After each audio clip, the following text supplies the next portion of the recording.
పోతున్న మున్సిపల్ ఓట్లు, జగనన్న చెప్పిన నీళ్ల సీక్రెట్లు, పెద్ద సారుకు మేడారం పిలుపు కారెట్లు, మోడీ గారి ఆస్తుల ముచ్చట్లు. గీ వార్తలకు ముంగట హెడ్లైన్స్.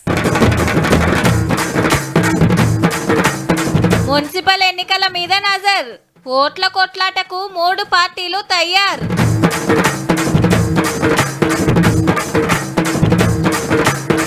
సార్ను పిలిచిండ్రు మేడారం జాతర, మరి కేసీఆర్ సారు పోతారా?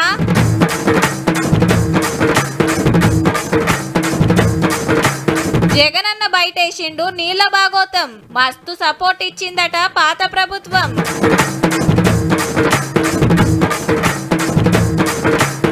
చైనా మాంజా అమ్మితే జైలుకే, తాకితే డేంజర్ మరి ప్రాణాలకే.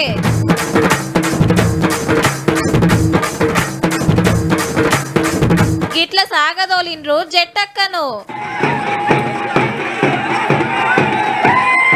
రాజకీయం ఇన్నొద్దు లొకలెక్క, ఈ కాంచె లొకలెక్క. గల్లీ గల్లీల పార్టీ జెండాలు, బస్తీ బస్తీకి పాదయాత్రలు. అగువడ్డోళ్ళని అమురుకుంటారు, కనవడ్డోళ్ళని కావలించుకుంటారు. ఎక్కడలేని ప్రేమలు దేవుకొస్తాయి, కమ్మటి తీయటి మాటలు వినబడతాయి. ఎన్నడు రానోళ్ళు, ఎప్పుడు చూడనోళ్ళు కూడా మీ కాడికొస్తారు. ఓట్లున్నాయి మళ్ళా. తెలంగాణలో మళ్ళీ కోట్ల జాతర చాలా అయినట్టే. మున్సిపల్ ఎలక్షన్ల కోసం పనులు సురువైనాయి. అన్ని పార్టీల లీడర్లను పిలుచుకొని మాట్లాడి సలహాలు తీసుకుంది రాష్ట్ర ఎన్నికల సంఘము. ఓటర్లు ఎందరున్నారు, ఎన్ని సెంటర్లు పెట్టాలి, ఏం సవలతులు చేయాలనే చర్చలు నడిచినాయి. మల్క కలెక్టర్లతోటి వీడియో కాన్ఫరెన్స్ కూడా అయ్యింది. ఆఫీసర్ల రుబడి చూస్తుంటే ఈ నెలాఖరునో వచ్చే నెల మొదట్లోనో ఓట్ల గంట మోగే కోపు కోరుతుందట. ఈ లెక్కన నెల రోజులలో ఏలికి ఇంకా అంటించుకున్నాడే. మొత్తం 117 మున్సిపాలిటీలు, 6 కార్పొరేషన్లు ఖాళీ అయినాయి. అటు పార్టీలు కూడా ఇదే పనులు ఉన్నాయి. గాంధీ భవన్ లో పిసిసి ముఖ్యులు మీటింగ్ పెట్టుకుని ఎన్నో మాట్లాడిరు. ఎక్కువ సీట్లు ఎట్లా గెలవాలనో చర్చలు చేసిండ్రు. ఉపాధి హామీ పథకానికి గాంధీ తాత పేరు తీసేసుడు కూడా పెద్ద కుట్ర. దీని మీద అన్ని జిల్లాలలో మీటింగ్ పెట్టాలి, నేను కూడా వస్తా అన్నాడు సీఎం రేవంత్ రెడ్డి సారు. రేపటి మున్సిపల్ ఎన్నికల్లో కూడా అబ్సల్యూట్ మెజారిటీ సాధించి అన్ని మున్సిపాలిటీల మీద కాంగ్రెస్ పార్టీ జెండా ఎగరేస్తే ఏ గల్లీ అభివృద్ధి జరగాలన్నా ప్రభుత్వంతోనే సాధ్యమవుతుంది. ప్రభుత్వం నిధులు మంజూరు చేస్తేనే సాధ్యమవుతుంది. అటు రామన్న కూడా సర్పంచ్ల సన్మానం పేరు మీద రోజుకొక జిల్లాకు పోయి మున్సిపల్ ప్రచారం చేసి వస్తున్నాడు. కౌన్సిలర్ ఎన్నికైనా కారు గుర్తు మీద ఎవరన్నా వస్తే నేను కేసీఆర్ కేస్తున్నా చెప్పి కళ్ళు మూసుకొని వత్తేయాలి అంతే. Car party working president sir కాళ్ళకి గిరికలు కట్టుకొని రికామ్ లేకుంటే ఇట్లా తిరుగుతుంటే ఇంకో దిక్కు కార్పొరేటర్లు కాంగ్రెస్ కండువాలు కప్పుకోవట్టారు. బీజేపీ అధ్యక్షుడు రామచంద్రరావు సార్ కూడా మున్సిపల్ ఓట్ల ప్రచారం చాలా చేసినట్టే. పథకాలు ఉన్నాయి, అమృత్ స్కీమ్స్, స్మార్ట్ సిటీలు, హృదయ స్కీమ్లు, ఇంకా రకరకాలైన దాని ద్వారా తెలంగాణలో మున్సిపాలిటీస్ ని భారతీయ జనతా పార్టీ డెవలప్ చేస్తుంది. కోరుతాను మున్సిపాలిటీస్లో భారీ సంఖ్యలో బీజేపీని గెలిపియండి, మార్పు చూడండి అని చెప్పేసి కూడా 2 రోజులు అటో ఇటో మున్సిపాలిటీలలో ఎలక్షన్లు వచ్చుడు అయితే పక్క. కార్పొరేటర్లు, కౌన్సిలర్లు కావాలని కాయిషున్న వాళ్ళంతా పార్టీ టికెట్లు పట్టే పనులు ఉండుర్రి. మళ్ళా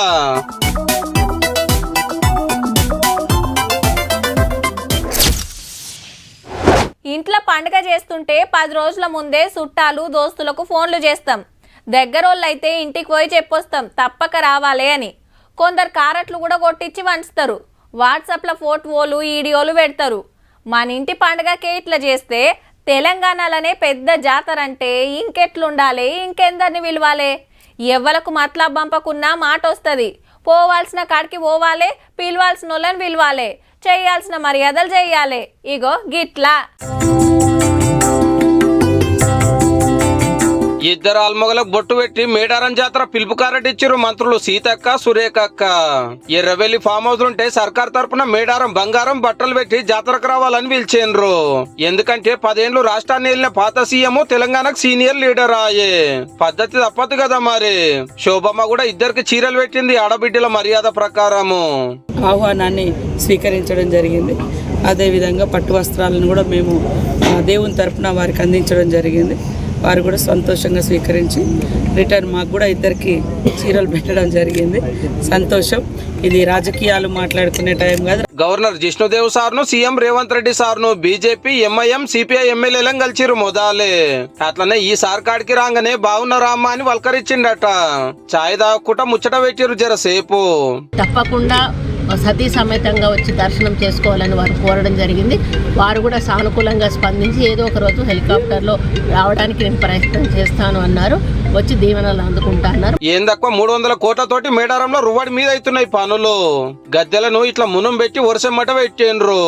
జాతర యాలకు ఎట్లుంటదో అని ఇప్పుడే చాలా మంది పోయి మొక్కులు పెట్టి వస్తున్నారు. 19 నాడు రేవంత్ రెడ్డి సార్ వచ్చి ప్రారంభోత్సవం చేస్తాడు. ఇక 28వ తారీఖు నుంచి మహాజాతర.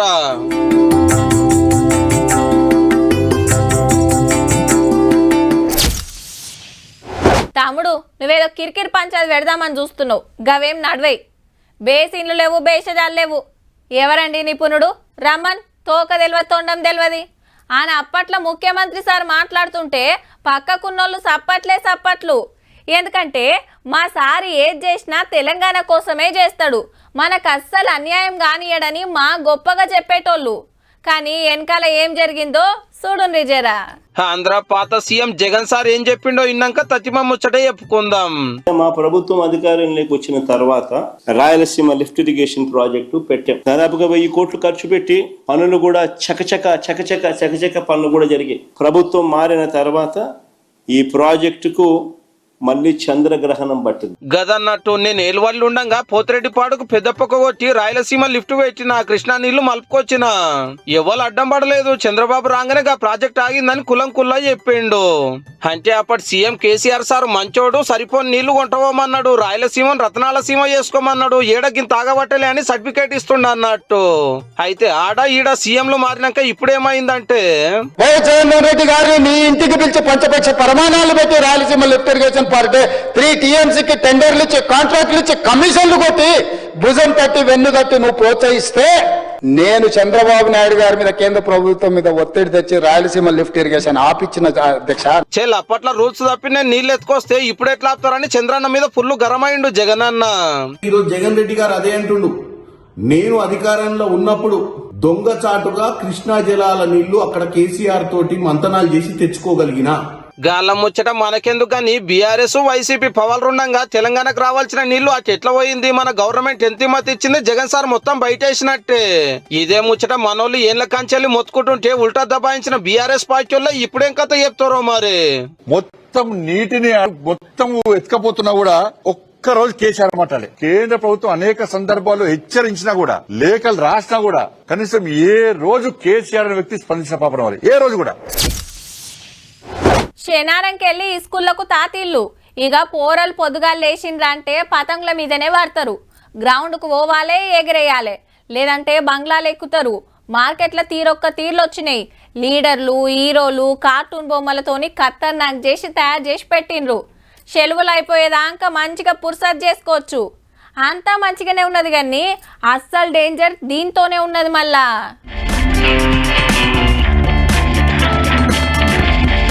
మొత్తం షైనా మాంజానే. బిండలకు బిండలు తెచ్చి పెట్టిండ్రు మంచిగా. పట్నంలా పతంగుల దుక్నాలన్నీ పుణుకులాడితే గింత మాల్ దొరికింది. ఓ లారీకి సరిపోతుండొచ్చు. ఇలువ ఎంతనో తెలుసునా? దాదాపు 1,24,52,000 లెక్కకైతే ఇది మన తాన బ్యాన్ చేసిండ్రు. అయినా సాటుంగ తెచ్చి అమ్ముతుంటే దుక్నాలన్నీ షేకింగ్ చేసి 143 మందిని అరెస్ట్ చేసి గీ మాల్ పట్టుకున్నారు పోలీసులు. ఈ కేసులో బుక్ అయిన వాళ్ళకి 5 సంవత్సరం శిక్ష పడే అవకాశం కూడా ఉంటుంది. ఎవరెవరు ఎగిరిస్తున్నారు వాళ్ళపైన కూడా మనం నిఘా పెట్టేసి ఈసారి కేసు కడతాం. గంత డేంజర్ కాబట్టే శిక్షలు సుత గట్టిగానే ఉంటాయి అన్నట్టు.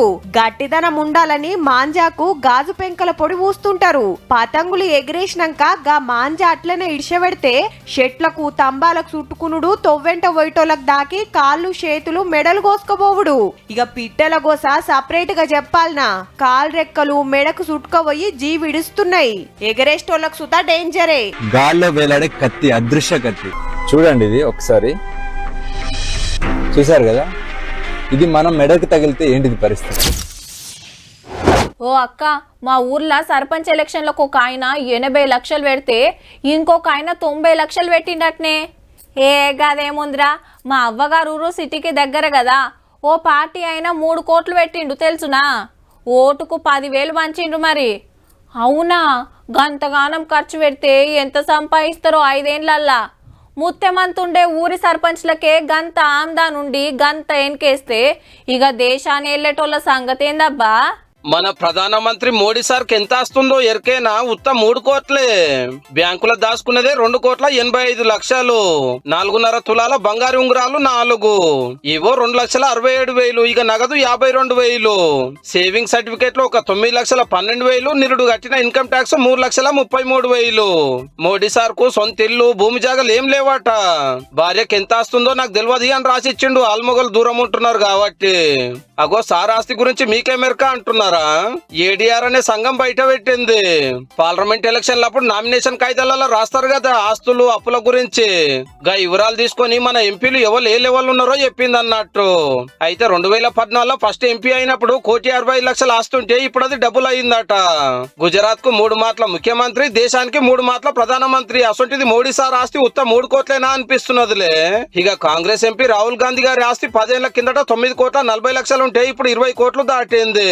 ప్రతిపక్షం లీడర్ కాడనే పైసలు ఎక్కువ ఉన్నట్టు. వరుసగా 3 మాటల ఎంపీగా గెలిచిన వాళ్ళ లెక్కలు తీస్తే బగ్గా ఆస్తులు పెరిగిన ఫస్ట్ 10 మందిలో 5 బీజేపీ లీడర్లే. కమలం MP Pratap Sinha sir first rank కొట్టేస్తే వైసీపీ ఎంపీ మిథున్ రెడ్డి గారు 3వ ర్యాంకులో ఉన్నాడు. ఈ ఆంధ్ర లీడర్ గారికి 10 ఏళ్ల కిందట 22 కోట్లు ఆస్తుంటే ఇప్పుడు 146 కోట్లకు పెరిగిందట. కానీ ఏళ్లకేళ్లు పదవులు ఉన్నోళ్ళు, బిజినెస్ లు, కాంట్రాక్టులు చేసిన వాళ్ళు కూడా గింతే కూడేసిరా అని డౌట్ వస్తున్నదిలే. ఇవి ఎలక్షన్ సంఘానికి చూపెట్టిన లెక్కలు. గింతే అని మనోళ్ళు చూపెడతారు, సరే అని ఆఫీసర్లు అంటారు. కానీ మనల్ని నేలే లీడర్ల కంటే కొందరు ఓటర్లే శ్రీమంతులు పో.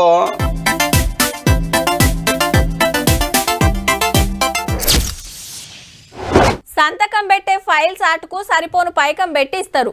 లేదంటే సార్ల కింద పనిచేస్తోళ్ళని పంపి తీసుకురమ్మంటారు.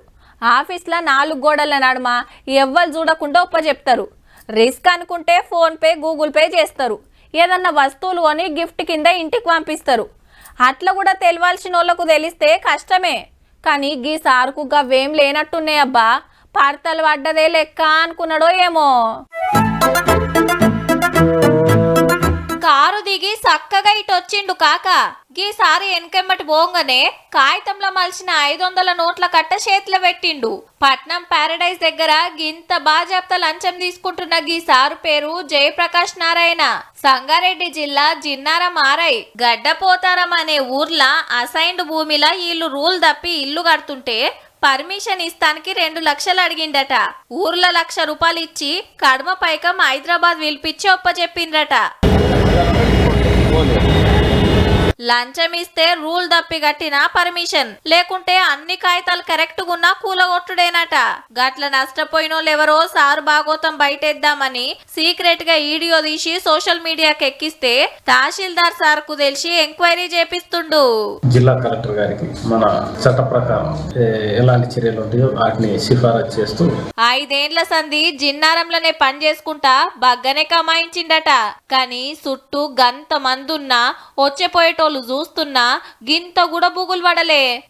పట్నం లెవెల్ పట్టించుకుంటారు అనుకుంటేమో మరి.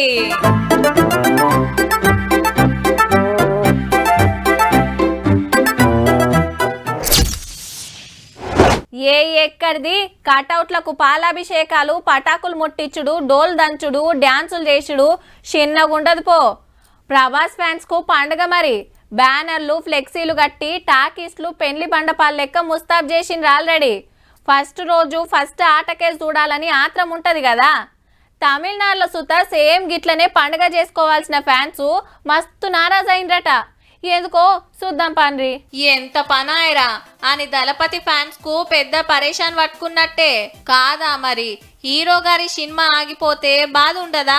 అది కూడా రిలీజ్ కు కొన్ని గంటల ముందు. విజయ్ గారి సినిమా ఫస్ట్ నాడే చూడాలని ఎగవడి ఆన్లైన్ లో టికెట్లు బుకింగ్ చేసుకొని కటౌట్లు, బ్యాండు, దండలు, పటాకులు రెడీ చేసుకుంటే తుస్సాయే 50 కోట్ల రూపాయల టికెట్లు అమ్ముకున్నారటుల్లా ముందే. అయితే సినిమాలో కొన్ని మాటలు తీసేయలే, కొన్ని సీన్లు కట్ చేయలేదని సెన్సార్ సర్టిఫికేట్ రాలే. అదొస్తే గాని బొమ్మ టాకీస్లకు రాదు. హాగో గట్ల వాయిదా పడ్డదన్నట్టు. రేపు హైకోర్టు తీర్పు వచ్చినాక సినిమా మళ్ళీ ఎన్నర్ రిలీజ్ చేసేది చెప్తారట. అట్లా అని 4.5 లక్షల టికెట్లు కొన్నోళ్ళు ఊకోరు కదా. ఎవల పైసలు వాళ్ళకి ఇచ్చే కార్యం నడుస్తుందట. దేశంలో ఇంకే సినిమాకు ఇంత పైకం వాపస్ ఇయ్యలేదట.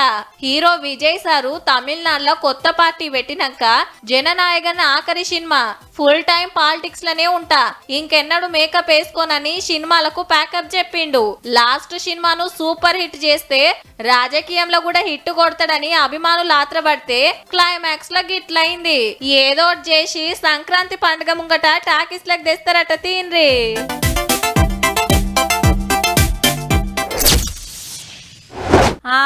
ఇక దొరుకుతాది.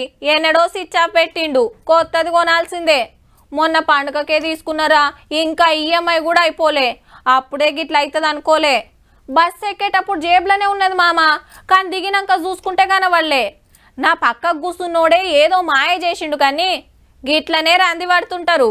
కానీ అది మునుపు, ఇప్పుడు గా పరిశాన్ లేదు మరి. ఒక్కొక్కరి పేరు విల్సుడు, ఫోన్ చేతిలో పెట్టుడు, వాళ్ళు మురుసుడు. ముచ్చట అర్థమయ్యే ఉంటది. దొంగలు కొట్టేస్తే పోలీసులు పట్టేసిండ్రు. మరి 1039 ఫోన్లు 2,08,00,000 ఇల్వనట.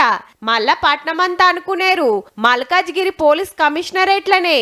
అంటే ఎల్బీ నగర్, ఉప్పలు, మేడిపల్లి, పోచారం, కీసర, గట్కేసర్, షామీర్పేట్, కుత్బుల్లాపూర్ ఏరియాల ఉండేటోళ్ళే అన్నట్టు.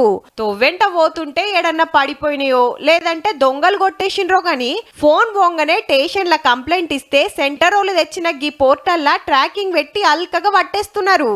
కానీ ఒక్క కమిషనరేట్లనే గీ తీర్ల ఫోన్లు పోతున్నాయంటే ఇక పట్నం అంతటా ఎన్నుండాలే.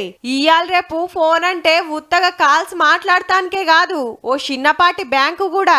చూసుకోండి మరి.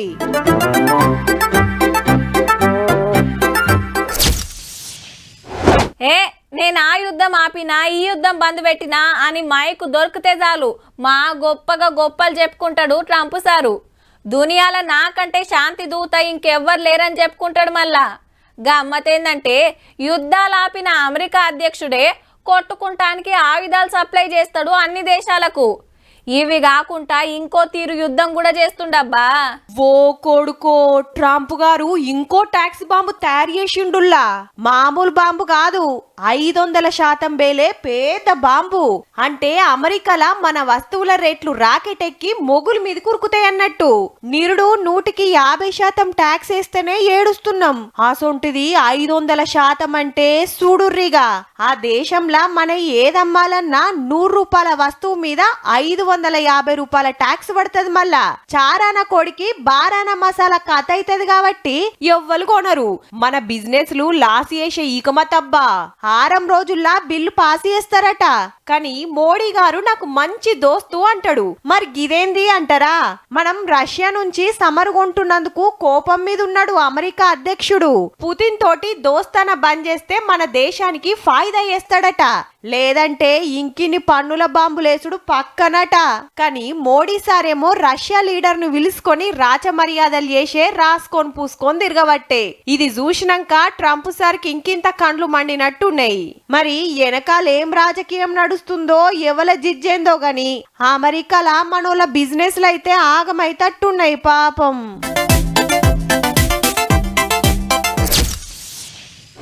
దసరా, దివిల, సంక్రాంతి, ఉగాది గీ పండుగలంటే జరంత అటు ఇటుగా రాష్ట్రం అంతా ఒక్క తీర్లనే చేస్తారు. కొత్త బట్టలు కట్టుకునుడు, పిండొంటలు చేసుడు, తినుడు, తాగుడు మామూలే. ఇక ఊర్లల్లో జరిగే జాతరలు అలాగుంటాయి. గ్రామ దేవతను బట్టి అప్పచెప్పే మొక్కులు వేరుంటాయి. ఏదైనా సరే సంబురాలు చేసుకునుడే కనిపిస్తుంది. కానీ గీడ మొత్తం రివర్స్ ఉన్నదుల్లా.